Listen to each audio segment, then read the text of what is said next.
Hey guys, it's Kevin again, and Allie? Yes, we're here once again for, I think, our last movie review, most likely, of the ones we're going to be doing, considering we're only doing, like, 3 of these. We already reviewed West Side Story, we reviewed Spider-Man. What are we reviewing today, Allie? We are doing Nightmare Alley. Oh, a Nightmare About You? Oh, yeah. I'm totally a nightmare. Oh, yeah. All jokes aside, Nightmare Alley, this is basically, takes place in the 1940s, and we center on this guy, Stan Carlisle. He's just gotten out of some sort of bad home life where, you know, like, he's literally burnt everything to the ground. He goes into a circus, comes across this group of, like, ragtag, this, like, circus troupe, eventually is able to ingratiate himself in the community, becomes a full-blown carny, and eventually we realize that, you know, he is auspiciously, you know, this, like, medium of sorts, but we start to realize that there's a little bit more going on behind the curtain than he might lay on. So, Nightmare Alley, I was really looking forward to this. You know, Guillermo del Toro, especially, you know, coming off the heels of his Oscar win in The Shape of Water, I was very excited to see how this one was going to turn out. You had a really stacked cast behind it. It became my most anticipated of the entire year. But let's talk about you. Where was your anticipation level for this movie? I literally went into this movie, like, blind. I didn't, like, know anything about it besides it being in the 40s. Yeah. And it is a remake, too, which I recently discovered, by the way. I didn't know was a remake at first. Shout out to some of my friends for reviewing the movie from the 40s, because I would not have known that this was a remake. We have not seen the original yet, so we need to watch it. Yeah, we'll watch it eventually, but we have not watched it at the time of recording this video. But, I did enjoy this film. It was very... Wait, you didn't say your anticipation level yet. Oh, sorry. My anticipation level was... Well, I mean, obviously, I was excited to see it. Yeah. But I didn't really know what to expect. I didn't know if I was going to like it or not. But, so I thought it was pretty cool. Yeah, I will say, coming out of it, I was not quite as high on it as I expected to be. It is a film that I think is still really good, very different from what I was expecting. It's definitely more in, like, the Crimson Peak camp, but I actually like Crimson Peak a lot, so, like, take that with a grain of salt if you're not a fan of Crimson Peak. This is coming from someone that actually likes that movie. Yeah. It's very much like that and not like, say, something like Pan's Labyrinth, but overall I think it's still pretty good. But we are going to get into it overall, starting off with the cast here. Alright, and I mean, coming into this movie, that was one of the things I was most excited for. This is easily one of the most stacked ensembles of the entire year. There are so many just amazing actors in this movie. We gotta talk about Bradley Cooper, though, here, because I feel like his performance is gonna be very understated in this movie. It already is very understated, and it's understandable why. He's giving a very, like, subdued performance most of the time. Stan Carlisle, as a character, is someone who is purposefully left, pretty hollow. We're not really supposed to know a lot about him. He's kind of like a blank slate in the way, and I think Cooper plays that very well. You're always intrigued by his character, and I think as the film goes on, you know, he starts off and he seems like this well-intentioned guy, but as it goes on, we start to explore more and more layers of him, and especially in the third act of this movie, oh my god, I have never seen Bradley Cooper act the way he does here. I mean, he really went for it. He really relished this performance. It goes from performances very subdued to downright horrifying, and I can't say much more than that, but I really loved what he ended up doing here. I think a lot of people are going to watch it, and they're going to think, oh, this is a really solid performance. I was legitimately blown away by him in this film. I really loved what he ended up doing here. Oh, yeah. I think he was hands down the star. Oh, yeah. And for sure. Like, his emotion and his passion and just, like, his connection with the role. Like, he seemed to really, like, have, like, put his all into it. Very transformative. It's very evocative of, like, his work in A Star Is Born, where, like, he really turns into that character. Yeah. He was so good. Like, I love him as an actor a lot. Yeah. So this was definitely one of his best roles, I think. Yeah, I don't think he's, unfortunately, I don't think he is there's room for him to get an Oscar nomination, but if he did, I would very much be behind it, because I think he gave a very, very strong performance here. Oh, yeah. Let's talk about the person everyone is raving about, and rightfully so. Cate Blanchett in this movie is fantastic here. She is, you know... Look, I've said before, Cate Blanchett is one of the best character actresses working today. I feel like every role she gets into, she's completely unrecognizable. And here, I wouldn't say she's unrecognizable. You can tell it's Cate Blanchett, but she really knows how to, like, get into character. And very much the case with this movie. I mean, she is really great in this role as Dr. Ritter. This is a character that... She, again, is someone that is very mysterious. You want to know a lot about her, but she also is the smartest person in the room at all times. She's very cunning. She's someone that you want to know a lot about, and I think overall, you know, she's someone that really chews up all the scenery. I really love what she ended up doing in this film, and I think she had some really, really solid work here. Yeah, she was so good. Oh, yeah. She had a really strong performance for sure. I think most of the time, she's always just, like, she always has a lot of passion with her role. Even if she's in a bad movie, she's usually really good. Oh, yeah. She always has a strong performance in anything she does. And her and Bradley Cooper, when they're on screen together, they are just absolutely incredible. Just watching these two work off each other. I think that, honestly, is when the movie is at its best, is when it is just these two characters talking, their different, like, perspectives on things and things like that. They have such a dynamic chemistry, and I think, for me, that's one of the strongest parts of this movie, for sure. Oh, yeah. Their chemistry, and it was just, like, top tier. Oh, yeah, for sure. Now, we do have to get into the rest of the cast here. There are a lot of very talented actors in this film. A big standout for me, I have to say, was Richard Jenkins. I really liked what he ended up doing here. He kind of plays this character that is very loyal to Stan Carlisle, and he kind of has his own sort of thing going on. I really liked him a lot in this movie, the plight that he was dealing with. I really enjoyed his performance here. Mary Steenburgen was another big highlight for me. I enjoyed her a lot in this movie, and I thought she did a really, really good job. Was there anyone that particularly stood out to you in terms of the ensemble that we didn't talk about? I mean, I definitely think, well, obviously Bradley and Cate. Besides them. Yeah. Mary Steenburgen was actually really, really good in her role. Yeah, it's a limited role, but she's yeah, she doesn't have much of a role, but like 2 or 3 scenes. Yeah, her few scenes though, like she was fantastic. Oh yeah. She really delved into that character very well, especially in one particular scene. I was like, holy shit. Yeah, a lot of times she does really well with her roles too. Yeah, I mean, I really like her. Yeah, and this is a really strong ensemble cast. I mean, William Dafoe, Toni, Collette, Rooney Mara is really good here. I really liked her performance as well. Yeah. Perlman, David Strathairn, just a really strong ensemble cast overall, I would say. Definitely. I think Toni Collette is really great as well. Like usual, she's she's always phenomenal. She's one of the best actresses working today. Oh yeah, but I do think she was a little underused. Well, we'll talk about that when we get to the writing and things like that. But overall, I think a very strong ensemble cast here. She was so good. Okay, now I do want to get into the directing here from Guillermo del Toro, and this is something that I don't really have any complaints with either. I think he did a really good job at directing this movie. It's clear from the beginning he is trying to pay tribute to, like, film noirs of the 1940s, and I think he does a really good job with that, but I do think something to know going into this is not a horror film at all. This is not a horror film. It was very much advertised as one. It's not really a horror movie. I would say this is way more of like a psychological thriller or a character study.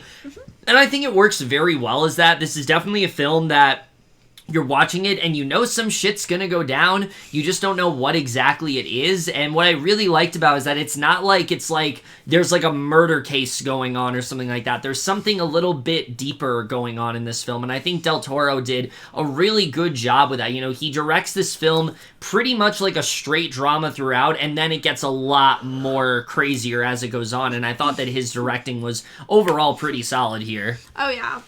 He was an amazing director. Yeah. And, like, he just did so, like, a lot of good work with this. And his creativity and just everything is just phenomenal with him. And, like, just how he made this movie, I'm just, like, really in awe. Yeah, I mean, he did a really good job directing. I don't think this was his strongest directing. I think this was not on the level of, like, Shape of Water or anything like that. But I do think overall, I mean, he's still very talented, and he did a good job directing. Yeah. Let's get into the screenplay in this movie, because this is where we get to some of my issues are, because I will be honest with you guys, the first 40 minutes of this movie, and Allie can attest to this, I was quite bored. I was not super into the first 40 minutes here. Most of the... Yeah, I was going to say that. It didn't really get great until the second half. Yeah. I thought it really dragged on at the beginning. Yeah, I thought so too. I didn't hate it or anything. No. I just thought it was, like, really dull and kind of sleepy. Yeah, no, I would agree with that, too. I think that my biggest issue with the first 40 minutes is that this should be really interesting. You know, we're focusing on Stan Carlisle and him happening, upon all these different attractions, all these different people within the freak show and things like that, kind of like American Horror Story Freak Show in a sense. But the problem for me is that all of the characters we're focusing on, nobody really stuck out to me in that first half. I was especially disappointed in Toni Collette's character. She really gets the short end of the stick here. I did not find her compelling at all. I thought that, she's just like, she's a fortune teller. That's her entire character. She's a fortune teller, and she, like, is kind of, like, seductive in that way, but, like, there just isn't a lot to her as a character, and I wish we could have gotten more of a window inside these characters, and it was just kind of a letdown for me. Willem Dafoe, his entire role is pretty much just like the monologue you see him give in the trailer, the one where he's like, is he man or beast? That's like all he really does here is like, and I was very let down by that here. Spider-Man No Way Home, this is not, in terms of Willem Dafoe performances. I mean, he's good, but like he just doesn't really have a lot to do here. Yeah. And then Rooney Mara's character as well, I had a very hard time latching onto. Like, she's supposed to be, like, sort of like the main love interest to Stan Carlisle, but I found her to be so bland in this movie. I just had a very hard time latching on her. I get it that she's supposed to be, like, the naive, sort of, like, wide-eyed girl that's, like, following him along, but, like, I just didn't really latch on her, so I had a very hard time getting into those first 40 minutes or so. I was like, I don't know. It honestly...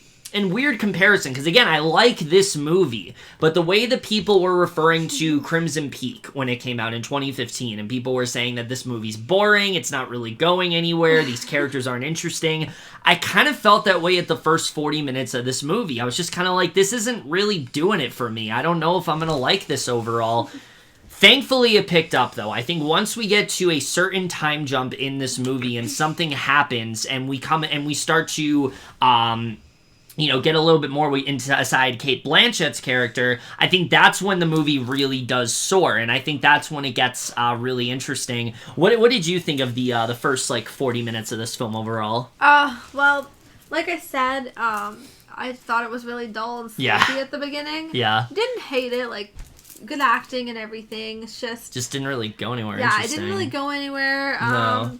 And, Toni Collette, Willem Dafoe, great actors underused in general, and they did a good job in this movie. Yeah. They just they gave it their all. They just didn't really have much of a role. They were just they were very underused. Yeah. So I kind of wish they had more of a storyline. Especially because we have such a long runtime here. The movie's 2 hours and 30 minutes, and I honestly we'll get to the editing later, but I didn't really feel like it needed to be that long at all, because a lot of these characters are just kind of flat and there's not really a lot to them. But like I said, once we get to the second act, once we get to the time jump here and the film goes more into the psyche of Bradley Cooper, I think that's when the movie gets really good, because we start to focus on the idea that he is kind of this radical in a sense, where he seemingly is performing miracles, but a lot of people are unsure whether or not it's ethical what he's doing and things like that. I thought that was very interesting, and Cate Blanchett is really the first character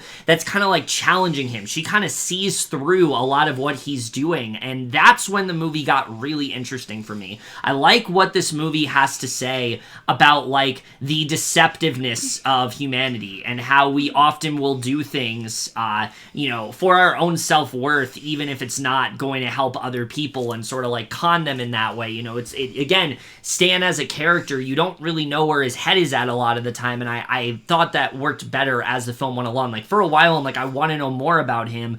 But I feel like once Cate Blanchett was introduced, I understood why they were trying to do that. They were purposefully leaving you in the dark about his character. So when eventually we realize what his true, motivation is, it's that much more effective overall.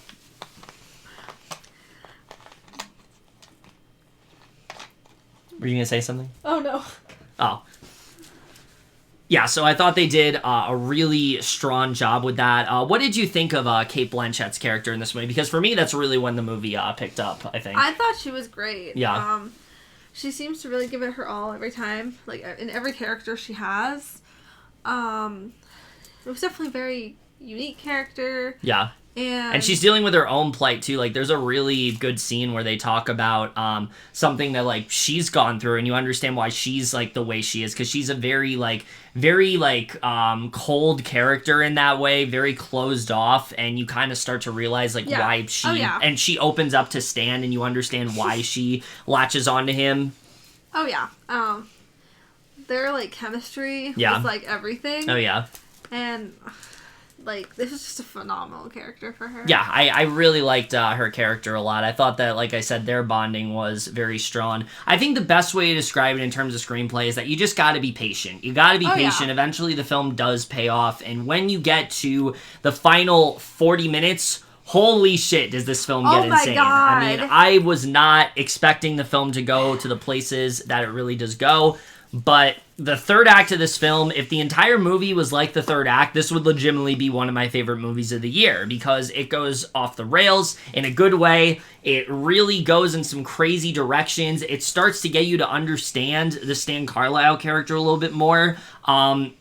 And it just really blows you away in terms of what they end up doing with this character. I really love where they went in the third act. Yeah, once the time jump happened, it was a whole new movie. Pretty much. And I was, blown away. Yeah. And I'm just okay. Now this movie is picking up. Yeah, it got a lot more interesting after that. And then the end, oh my god. Yeah, I really love the way that played out. So I think overall this is a good screenplay. As you can tell, I'm a bit mixed on it in terms of how I feel, but I think overall I can say when it comes to the writing here, I do overall enjoy it. Let's get into cinematography, because that is something that I think no matter what you feel about this movie cannot be disputed. The cinematography in this film is absolutely gorgeous. Everything in terms of the sets, everything in terms of just the look and feel of everything. This is something that Guillermo del Toro always excels at. He has such an eye when it comes to, the way that scenes are supposed to look, the craft that he puts into it. Every single one of his films has a specific feel to it, and this one definitely is no different. He captures the time period of the 40s very well, but he gives it this very, glossy sort of edge to it, and I really loved everything in terms of the cinematography and the set design. All of that was just immaculately conceived here. Oh my god, the cinematography was everything. Oh yeah. It was stunning, it was beautiful, It was really cool, very unique. I'm in awe about it. Yeah, definitely. Very good cinematography. The score I was a fan of.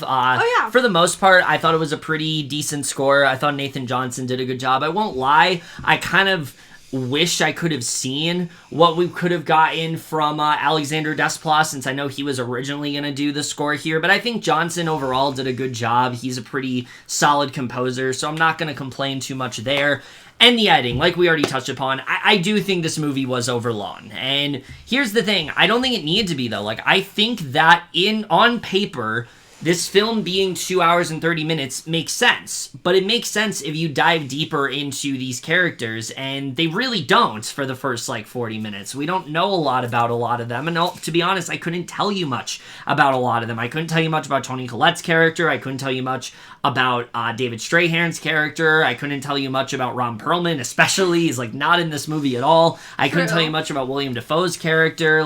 These just aren't characters I could tell you a lot about, and feel like the editing was just not as tight as it needed to be. There were a lot of scenes that they could have reworked. There was stuff they could have implemented that I think would have made the runtime a lot more warranted. But I will say, once we get to the third act especially, the movie really does pick up, you know, the movie does definitely pick up considerably at that point, and I thought from that point on it flowed pretty well in terms of pacing. It, like, shifted to a whole new plot. Yeah, pretty much. And I thought they did a pretty good job with that. Like I said, only other flaws for me in this movie, I would say, is that Rooney Mara's character, I talked about how in the first 40 minutes I wasn't a big fan of her, but that also kind of goes for the rest of the movie. I just never really latched onto her all that much. I found her to be quite boring. I felt like she was a very one-note character, and I just had a very hard time buying into the romance between her and Stan Carlisle, especially when certain things are revealed at the end.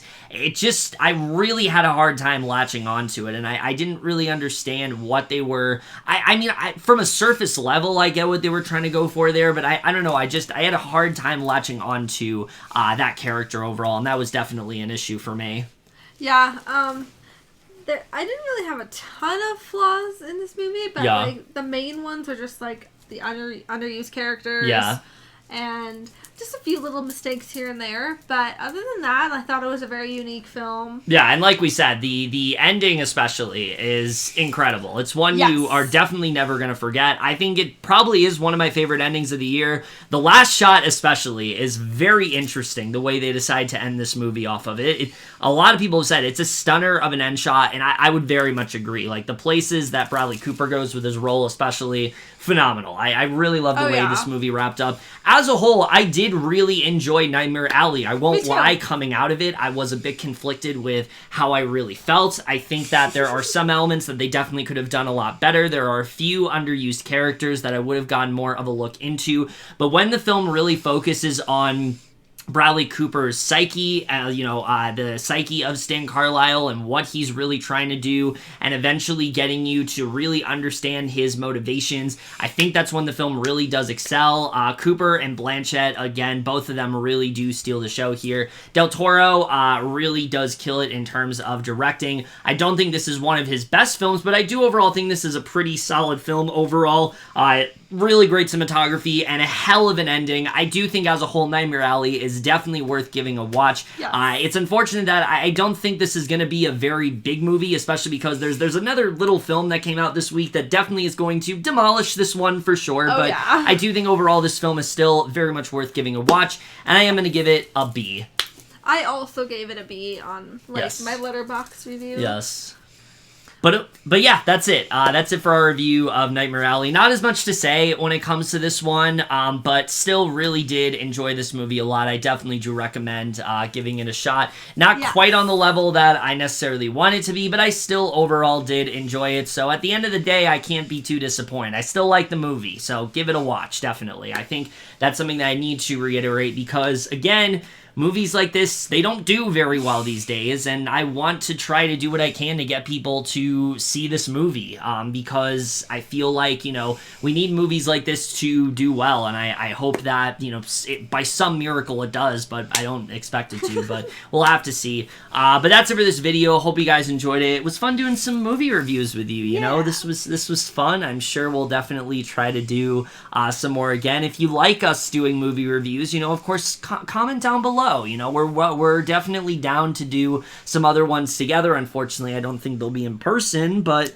we'll definitely try to do them on like StreamYard or something like that. Of course, if you enjoy seeing Allie, head on over to A Conversation with Kelly. I don't know if it's up yet because I don't know when I'm going to upload this video, but Survivor podcast and Ascendance Live podcast, we're currently covering both of those. We have finales for both of them, and hopefully those will be up by the time we're done here, but who knows. But that's it for this video. Hope you guys enjoyed it. We'll see you guys in our next video, and we'll see you guys for that. Okay, bye. Yeah, and this has been so much fun being on these movie reviews, and hopefully I'm doing good, and thank you so much for having me. All right, bye. Bye.